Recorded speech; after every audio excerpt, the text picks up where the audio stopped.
Hello everyone, Assalamu alaikum. Welcome back to my channel Laram's Mom Vlogs. Another new recipe. আজকে আপনাদের জন্য আরেকটি নতুন রেসিপি নিয়ে আসলাম। রেসিপিটা হচ্ছে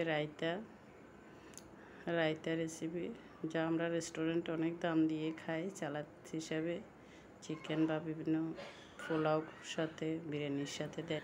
রায়তাটা আমি তৈরি করবো আজকে শসা, গাজর আর টমেটো দিয়ে। শসা, গাজর, টমেটোগুলি আমি কম সাইজ করে কেটে নিলাম। রায়তা তৈরি করবার মূল উপাদান যে টক দই, সেটা নিয়ে নিলাম। এখন আমি 2 কাপ পরিমাণ এই টক দইটা আমি ঘরে রোজের দুধ দিয়ে সবসময় বসিয়ে থাকি। দইটাকে প্রথমে একটা হ্যান্ড উইচের সাহায্যে ভালো করে মিশিয়ে নিতে হবে। মসৃণ করে ফেটানো হয়ে গেলে এখানে দিয়ে দিতে হবে ব্ল্যাক সল্ট বা বিট লবণ, হাফ চা। একদম মসৃণ করে ফেটিয়ে নিতে হবে। ভাজা জিরের গুঁড়া, গোলমরিচের গুঁড়া, চাট মশলা, তখন পর্যন্ত এখানে আমি নিয়ে টালা জিরের গুঁড়া। এগুলো আবারও ভালোভাবে টক দইটার সাথে মিশিয়ে নিব।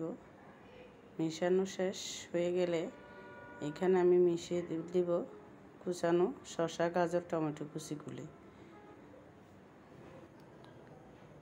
একটা চামচের সাহায্যে ভালো করে মিশিয়ে নিতে হবে।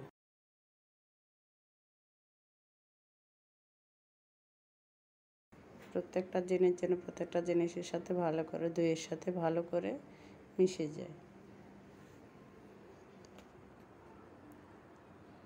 একটু পেঁয়াজ কুচি দিয়ে দিলাম। এখানে দিয়ে দিব পেঁয়াজ কুচি, কাঁচামরিচ কুচি। ঝালটা আসলে রুচির উপর, যে যেরকম ঝাল পছন্দ করেন সেরকম দিবেন। আর দিলাম 1 ফালি লেবু আর ধনেপাতা কুচি। আর স্বাদটা বাড়ানোর জন্য এখানে আমার ঘরে তৈরি হোমমেড যে সুইট চিলি সস আছে, সেটা উপর দিকে ছিটিয়ে দিচ্ছি চাট মশলার গুঁড়া আর লাল মরিচের গুঁড়া।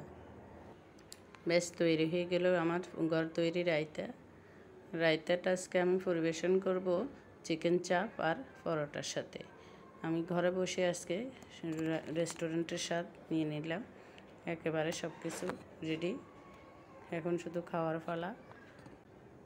তো বন্ধুরা, যদি ভালো লেগে থাকে আমার রেসিপিটা, তাহলে আমার একটা লাইক এবং শেয়ার করবেন সবার বন্ধুবান্ধবদের মাঝে।